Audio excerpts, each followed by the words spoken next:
भारत में बहुत सी जगहों में कोरोना वायरस की दूसरी लहर का प्रकोप कम नहीं हो रहा है। इस बीच इसे रोकने का सबसे कारगर उपाय वैक्सीन लगाने में तेजी माना जा रहा है। लेकिन कई राज्यों में लॉकडाउन लगने के बाद टीकाकरण की गति में कमी आई है।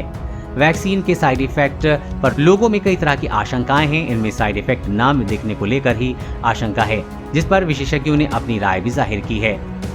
क्या है इस वैक्सीन के साइड इफेक्ट? लोगों को बार बार बताया जा रहा है कि यदि वैक्सीन लगवाने के बाद उन्हें भुजा वैक्सीन लगने वाली जगह में स्थानीय दर्द, थकान, सरदर्द, बुखार या उल्टी इनमें से किसी भी तरह के लक्षण दिखें तो वो केवल प्रतिरोधी तंत्र की सक्रियता के संकेत भर हैं। इनसे घबराने की जरूरत नहीं है। दूसरी वैक्सीन की तरह कोरोना वैक्सीन को लेकर भी लोगों में कई तरह की आशंकाएं होती हैं। ज्यादातर वैक्सीन की तरह कोरोना वैक्सीन भी साइड इफेक्ट होते हैं और इसके किसी भी तरह के खास साइड इफेक्ट नहीं है।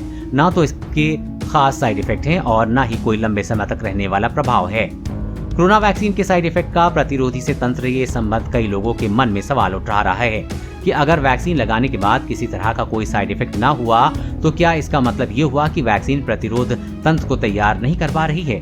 विशेषज्ञों का कहना है कि ऐसा कुछ नहीं है और न ही इसकी कोई संभावना भी है, और साइड इफेक्ट न दिखाना भी एक उतना ही समान है जितना कि साइड इफेक्ट का दिखाना।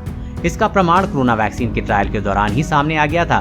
फाइजर के द्वारा चलाए गए क्लिनिकल ट्रायल में साफ दिखाई दिया कि 50% प्रतिभागियों में ट्रायल के दौरान साइड इफेक्ट नहीं दिखे थे।